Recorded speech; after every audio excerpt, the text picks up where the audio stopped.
बिस्मिल्लाहिर्रहमानिर्रहीम, अस्सलाम वालेकुम जी। मैं नजमुल हसन बाजवा हूं। नाज़रीन इकराम, इंतखाबात का मामला जस्टिस काजी फाइज ईसा साहब की अदालत से हल हो चुका है।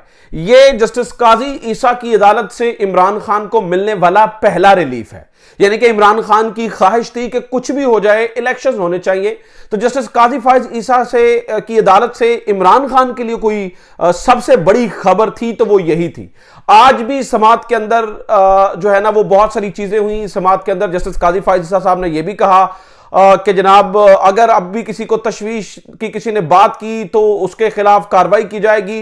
अगर किसी ने अभी भी इलेक्शंस के मामले पर बात करनी है तो वो अपनी बीवी से करे, मीडिया पर आके ये बात ना करें। सहाफियों की तरफ बात करके कहा कि अगर किसी को इतराज है तो अभी करें। मतलब मुकम्मल तौर पर उन्होंने ये इंश्योर कर दिया है कि जो इंतखाबात हैं वो अब होने जा रहे हैं और इंतखाबात को कोई नहीं रोक सकेगा अल्लाह ताला की मदद से। मतलब ऐसा मुमकिन नहीं नजर आता कि अब इंतखाबात जो है ना वो रोके जा सके।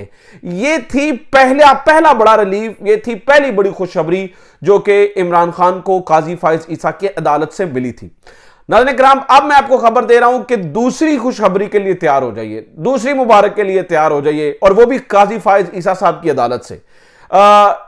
लेकिन इससे पहले मैं आपको यह बता दूं कि काजी फाइज ईसा साहब की अदालत से ये जो चीजें निकल रही हैं, आप ये जहन में रखिएगा कि काजी साहब ने अभी भी अपने जहन से इमरान खान, सदर आरिफ अलवी और बाकी जो उस वक्त के मौजूद लोग थे उनके ऊपर तनकीद करना नहीं छोड़ा है।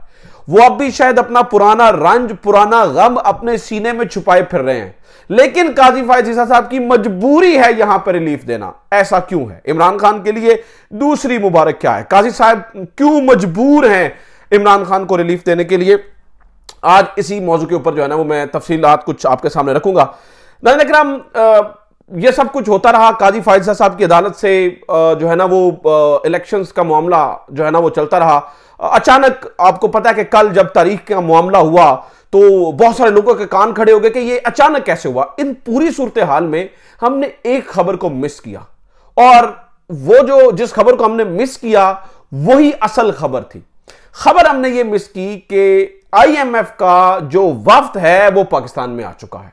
आईएमएफ का वफ्द पाकिस्तान के अंदर लैंड कर चुका है, और ये जो वफ्द की एंट्री है इस मौके के ऊपर लगता यह है बादी नजर में कि इसने इन्फ्लुएंस किया है हर चीज को, और उस वजह से जो है ना वो रिलीफ मिल रहे हैं। इसलिए मैंने कहा ना, पहला मिल गया, अब आपको दूसरी मुबारक भी जो है ना वो बहुत, क्योंकि आज ये केस का इमरान खान का काजी ईसा की अदालत के अंदर चला गया, यानी कि सुप्रीम कोर्ट में चला गया है। तो पहले हमने उस फैक्टर को जो जिसे हम केमिस्ट्री की जुबान में कैटालिस्ट कहते हैं, कैटालिस्ट, हम उर्दू में केमिस्ट्री में जब हमने कैटालिस्ट पढ़ा था तो वो ये होता था कि जो कीमियाई अमल में बजाते खुद हिस्सा नहीं लेता लेकिन उस अमल को तेज कर देता है, ऐसी चीज को कैटालिस्ट कहते हैं, ऐसी धात को कैटालिस्ट कहते हैं। तो आइए सबसे पहले हम कैटालिस्ट को ढूंढ लेते हैं कि कैटालिस्ट कौन है जिसने इतनी तेजी करवा दिया और इमरान खान को इस कदर जो है ना वो रिलीफ देने के ऊपर चीजें जो है ना वो अदालत मजबूर हो गई है। तो वो मुमकिन तौर पर कैटालिस्ट क्या है?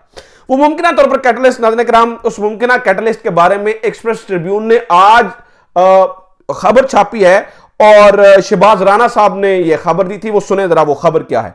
वो खबर यह है, IMF talks start with polls debt in focus. IMF ने अपनी आते ही सबसे, यानी कि जो उनका वफ्द यहां पे आया और उस वफ्द ने यहां पर आकर सबसे पहले जो है ना वो इंतखाबात के ऊपर बात की, क्योंकि जो आईएमएफ ने पिछली दफा हमें किस्त दी थी, जो कि एक तो मुआहदा हो गया ना, उस मुआहदे की पहली किस्त मिली थी, दूसरी अब मिलनी है। उसमें उन्होंने ये इंश्योर किया था कि ये सिर्फ और सिर्फ इंतखाबात और ये निगरान सेटअप और इन चीजों के लिए है, क्योंकि ये कोई परमानेंट पैकेज नहीं है। मैंने आपको इसकी तफसील बता चुका हूं कि कौन से पैकेजेस जो होते हैं वो लंबे अरसे के लिए होते हैं, कौन से पैकेजेस जो होते हैं वो छोटे अरसे के लिए होते हैं। तो ये छोटे अरसे के लिए बड़े स्पेसिफिक किस्म का पैकेज था।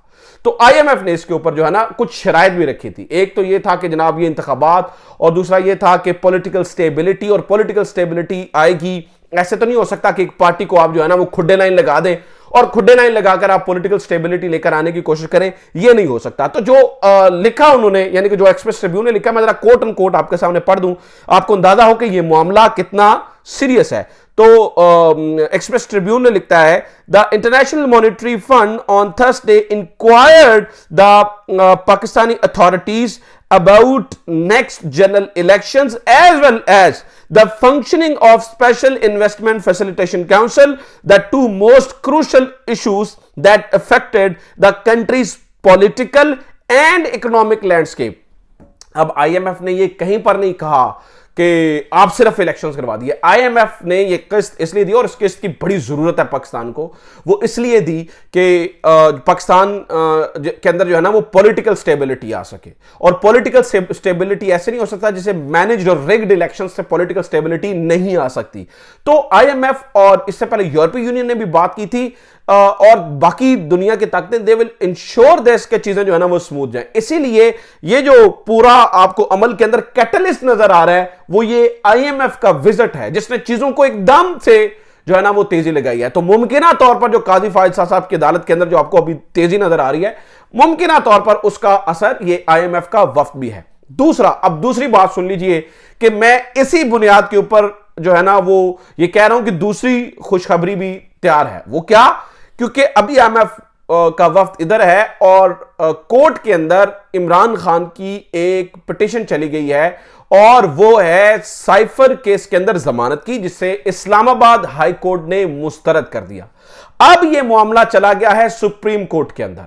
अगर सुप्रीम कोर्ट में इसे बेंच नंबर 1 सुनता है, और उसमें काजी फायज ईसा हैं, अमीनुद्दीन खान हैं और अतर मिनल्ला साहब हैं, ये आप सबको मालूम है, अगर बेंच नंबर 1 भी सुनता है तो ऐसा मुमकिन ही नजर नहीं आता कि इमरान खान की जमानत ना हो। तो आप यूं समझिए कि इमरान खान की जमानत बिल्कुल तैयार पड़ी है। अब चूंकि इस मामले को, इमरान खान की जमानत वाले मामले को लटकाना काजी साहब के अगेंस्ट जाएगा, ना सुनना अगेंस्ट जाएगा, और सुनकर जमानत ना देना तो बहुत ही अगेंस्ट जाएगा।